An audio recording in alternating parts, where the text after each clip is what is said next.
Roja sedan ya greva birçîbûnê a Leyla Güven de wilayeta Amedê desturne da parlamenterên HDP bimişin bermala wê.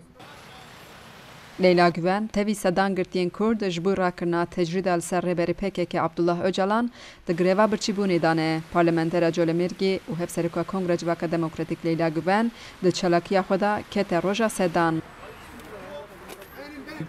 Hêjayê bîrxistnê ku bazdê sebatê roja salvegera girtina rêberê PKK Abdullah Öcalanê jî 26 parlamenterên HDP ên bajarê Kurdan hem ji bo salvegera girtina rêberê PKK şermezar bikin hem jî piştgiriya xwe bidin çalakiya Leyla Güven a ji bo rakirina tecrîdê ji bajarê xwe bi rê ketin û ber bi Amedê ve hatin. Ew bi dirûşma di roja sedan de ji bo şikestina tecrîdê ber bi Leylayê xwestin bimeşin heta mala Leyla Güven.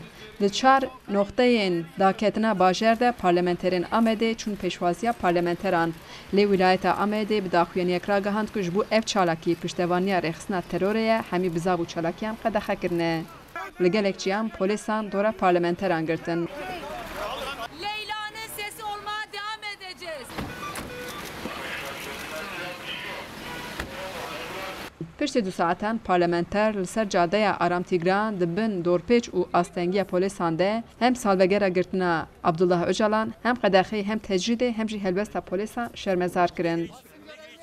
Parlamentera Agiriyê Dilandîrayê Taşdemîr destnîşan kir li her bajarî rastî astengiya polîsan hatin ku wê vêyekê bi faşîzmê binav kir. 100 gündür açlık grevi. Bo vekîlame Leyla Güven ku sed rojê di greva birçîbûnê da ye û bo dawîkirina tecrîdê em hewl didin ku bimeşin. Lê li hemû dever û riyan da em dibin ablûkayên ku hûn an niha şahîdiyê dikin û bi astengiyan lê bi berxwedanê meşiyan û em gihîştin vê derê.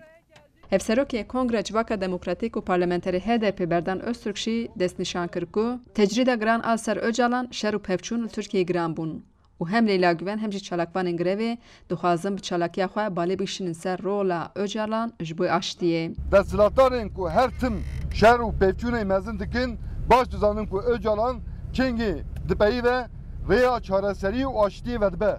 Dema ku dengê Öcalan tê birîn şer nevekevî û faşîzm xurt dibe û dikeve devrê. Eger tecrîda li ser Birêz Öcalan bê rakirin ti wê weteyê ku li Tirkiyeyê çareserî û aştî cardiniyê bikeve rojevê. Berdan Öztürk wiha dawam kir. Lema komameya meclîsê danzê sibatê vir ve bi şiara di roja sedî da ji bo şkênandina tecrîdê li ser Leyla'yê ji Colemêrgê mesta destpêkirin û li gel hemû astengî êrîşan em gihîştin Amedê. Berpirsyarên ku divê guh bidin bangaweziya Leyla'yê ew xwe jî bi dawxwaza ditirsin li ku cihî navê Leyla dibihîzin ew der dorpêş dikin. Ev helbesta darbekeriya AKP ye. Ev dorpêşkirin wêneya tecrîdê li hember Tirkiyeyê.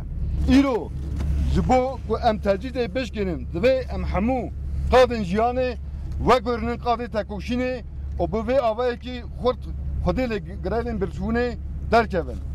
Em dîmenê tarî û şertên giran ên faşîzmê ancak bi tekoşîna me ya rêxistîbûnê da yê bê parçekirin. Em jî dîrokê hîn bûn. Emrê wan desthilatdan ne dirêjek ku welatê xwe bi şert û mercên faşîzmê bi rê ve Xecî Can Farxîn, Dengê Amerîka, Amed.